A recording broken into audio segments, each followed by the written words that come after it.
الحمدللہ والصلاة والسلام علی رسول اللہ۔ دوران تعلیم طلباء سے مطالبہ کیا جاتا ہے کہ 1 ماہ کے لیے سعودی بینک میں انٹرنشپ کریں۔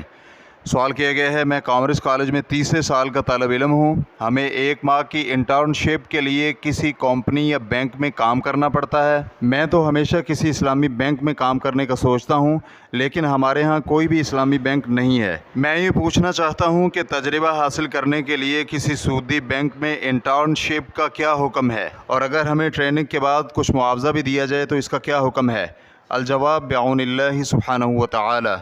اول، سب سے پہلے تو ہم اللہ کا شکر ادا کرتے ہیں کہ اللہ سبحانہ وتعالی نے آپ کو راہ حق دکھائی، اور آپ کو یہ علم ہے کہ سود حرام ہے، اور اسی طرح سودی جگہوں پر کام کرنا بھی حرام ہے۔ ہم اللہ سبحانہ وتعالی سے دعا گو ہیں کہ آپ کو مزید علم و ہدایت عطا فرمائے، اور آپ کے لیے خیر جہاں بھی ہو آسانی سے مہیا فرما دے۔ دوم، سودی کمپنیوں یا بینکوں میں کام کرنا جائز نہیں ہے، کیونکہ ان میں کام کرنے سے گناہ اور جارحیت کے کاموں میں تعاون ہوتا ہے، جبکہ اللہ سبحانہ وتعالی کا فرمان ہے وَتَعَاوَنُوا عَلَى الْبِرِّ وَالتَّقْوَى وَلَا تَعَاوَنُوا عَلَى الْإِثْمِ وَالْعُدْوَانِ وَاتَّقُوا اللَّهَ إِنَّ اللَّهَ شَدِيدُ الْعِقَابِ۔ نیکی اور تقوی کے کاموں میں باہمی تعاون کرو، جبکہ گناہ اور جارحیت پر مبنی کاموں پر باہمی تعاون مت کرو۔ تقوی الہی اپناؤ، یقیناً اللہ سبحانہ وتعالی سخت سزا دینے والا ہے۔ سورۃ المائدہ آیت نمبر 2۔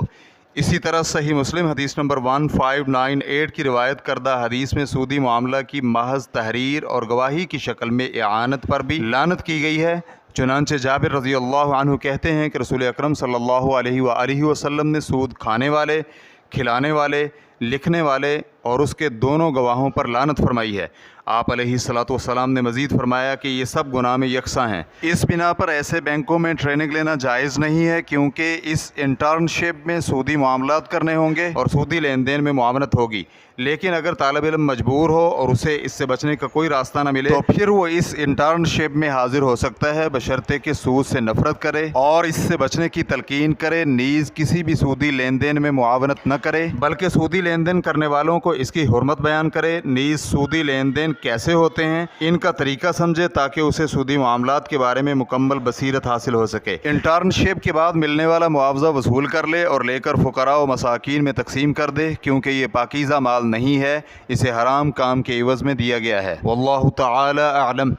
اسلام QA ریکارڈنگز، مؤسسۃ الشیخ محمد صالح المنجد، المملکۃ العربیۃ السعودیہ، فتویٰ نمبر 90131۔ والسلام علیکم ورحمۃ اللہ وبرکاتہ۔